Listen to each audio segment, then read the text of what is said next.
In today's video, I'm going to teach you how to add custom questions for invitees in Calendly.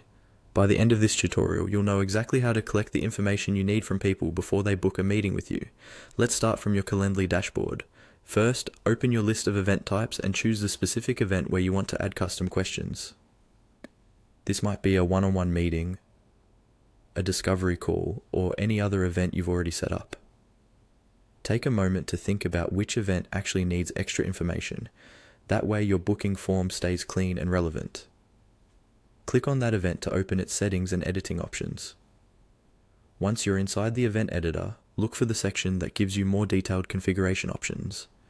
In Calendly, this is labeled More Options. Go ahead and click on that.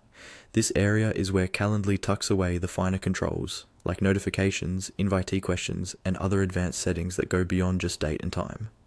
After opening More Options, you'll see a setting called Invitee Form. This is the part of Calendly that controls what your guests are asked right before they confirm their booking. Click on Invitee Form to open it. Here, you'll notice some default fields such as name and email, which Calendly includes automatically.